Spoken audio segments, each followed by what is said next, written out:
Greetings dear viewers, this is George from Ireland and I'm carrying on my series about expatriate life in Bucharest.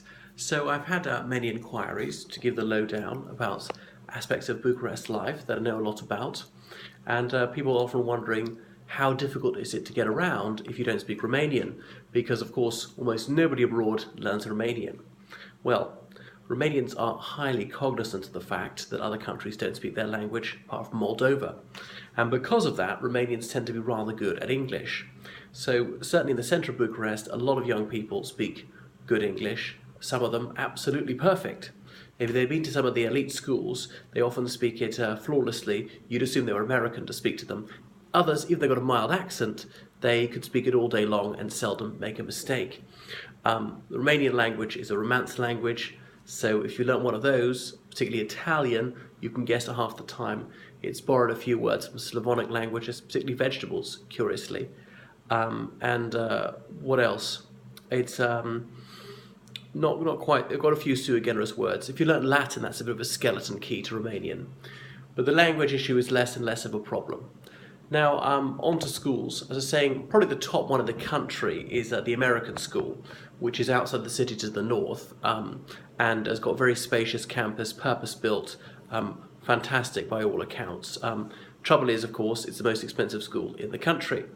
And in order to make it really American International, they have a quota. They can't take more than a certain percentage of Romanians, about 50% Romanian, because if it was 99% Romanian, it wouldn't really be very American or international. And most of the teachers are from the United States. Likewise, there's the British school up there, which is quite close, just outside the city to the north, which is where the affluent people tend to live. And again, that's purpose-built, got an outstanding campus, got a fantastic staff, mostly from the United Kingdom, and about half the pupils are Romanian, half are from other countries, not that many are British. There were Venezuelan pupils there, for example, South Koreans, Chinese, and so forth. Then there's the British International School, which is in the city centre, which is a more cramped campus, not as costly, not as good in some ways, got quite good behaviour, but quite sensible policies. That's a good affordable option, bearing in mind what's going there. Let me see. So Little London is a school. It's only got a primary section, and again, it's in that same area, just outside the city to the northeast slightly, on the way to Otopeni Airport, near Ero Iancu Nicolae. And that's a tremendous school as well. Most of the teachers are Romanian, but that's good enough. Not to say Romanian teachers can't be brilliant. They can be, but usually they don't speak perfect English. Anyway, ones to avoid, well, Mark Twain in particular, which is in the right area. So Mark Twain School really got nothing in common with the humorist apart from the name. Well, I suppose the school is a joke in itself. Now, there are some tremendous teachers and there's some wonderful pupils there. However, the management is dreadful, have no idea what they're doing, don't care, it's just a cash cow to them, have a totally unsuitable building, a large house, and so former bedrooms are classrooms, and there's no fire safety, there's no fire drills, anything like that. They don't do any background checks on teachers to see that they don't have a criminal record, whereas any other school, that would be the very first thing that they would do. They could not consider employing someone unless somebody could prove that he or she did not have a serious criminal record. There's some people you don't want to allow anywhere near children. So Mark Twain has a few pupils do well out of it, but for most of them it provides a dreadful service, and they don't give a damn about what the results are. It becomes a dumping ground for those who are expelled from other schools or are just ineducable. So there's really no discipline there, no system, and some pupils have special educational needs which are not catered for in the least, and the place is dysfunctional, or things often just don't work, photocopiers, computers, you name it. They insisted that foreign teachers have HIV tests, but Romanians did not, which is obviously racist discrimination against the EU law.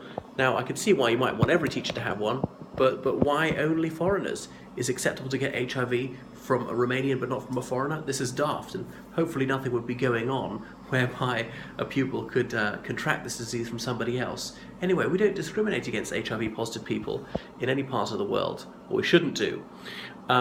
They pay people months behind, which is bad enough for the teachers who are reasonably paid. But what about the cleaners who've got no savings to fall back on because they're paying the electricity bill instead? People have been sacked for asking to be paid. They've got a very high turnover of staff. So that's another reason why it's so anarchic. Well, the other ones, the American school, the British school, people will stay for a few years. Slight problem with a lot of these schools is the sort of 2-year contract phenomenon. Some expatriate teachers are on the circuit. They'll do 2 years here, then 2 years there because they want variety, and they tend not to stay long term. Now, in good ones like the American school and the British one, they might commit to a bit longer. Foreigners who are living in Bucharest, Occidentals, are quite often there because they're married to a Romanian. Let me see, Școala Mea is another school to avoid like the plague. It's a Romanian school, but there's about a third of the curriculum in English. There are some terrific teachers there as well. There's some wonderful pupils. However, the school is very unsuitable. The building is not purpose-built at all. There's no fire safety, no fire alarm, no fire hydrant, no fire escape, no fire drills were ever done. They don't check that the teachers don't have a criminal record, things like that. There are terrible mistakes on the website in English. It's just littered with errors. And what does that tell you? Just complete indifference to accuracy, and they're teaching people things wrong. Now, I know they do 2/3 of their lessons in Romanian, but the English they do teach ought to be accurate. It's a very cheap option, I'll say that for it. You have quite a few choices there. There's the International School of Bucharest, which I mentioned before, which is really a Turkish one, and it's run by Lumina. And I said Lumina is an educational company. Secretly, that's the Gülen Foundation, a Turkish ultra-conservative Islamic organization. Now, not remotely anti-Muslim. It's absolutely fine for there to be a Muslim school and all that, but they ought to be honest about what they are. If they're pushing some sort of a Turkish nationalist and Islamic agenda, fine, but you should be upfront about that. So that one I would also say very much stay away from.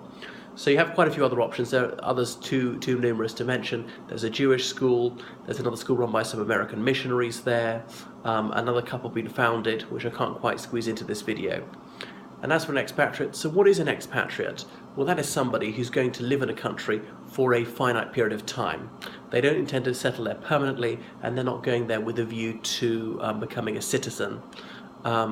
Other things I should point out. So the expatriate community in Romania, well, Bucharest, is quite mixed. People are Palestinian or Jordanian. Let me see. I bet Algerians, Iranians, people from Western European countries such as France, Germany, the Netherlands, the Republic of Ireland, UK, occasionally Americans and Canadians, people from China and South Korea in particular. I met Venezuelans, Nigerians, Ghanaians, and that's about it. Occasionally Russians, people from neighbouring countries, Bulgaria and Hungary in particular. Moldovans scarcely count as foreigners, it being a brother nation.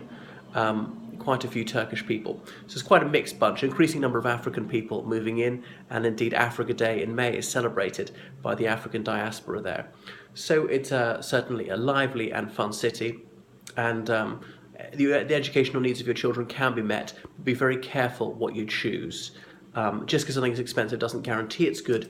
International School of Bucharest is pricey, and incidentally they practice racist discrimination there, whereby the Turkish families are charged rather less than the others. Of course, there are many delightful Turkish people. When I was at ISB, I had some outstanding and lovely Turkish pupils, and I had a couple of good Turkish colleagues. The problem there is not the nationality, it's the secret organization, this fraternity, the Gülen Foundation, which is illegal in Turkey, which is running the school. So ask the school about it and see what they say. You'll see the expression on their face. Being very religious people, you think they should have a higher moral standard. They should insist on integrity, on being veracious, telling the truth, even when it's to their disadvantage. Well, you'll find something very different. The people who were running at the time, Yilmaz, Gursakal, Mr. Ali, this is back about 7 years ago, they were doing some MA in education, and they had the deputy headmaster write their theses for them in English because they couldn't do it properly themselves, and they simply plagiarized in order to get their qualifications, which sets a very bad example for the pupils, awarding school certificates to people who didn't even turn up, as long as they paid the fees. So that's definitely one to avoid.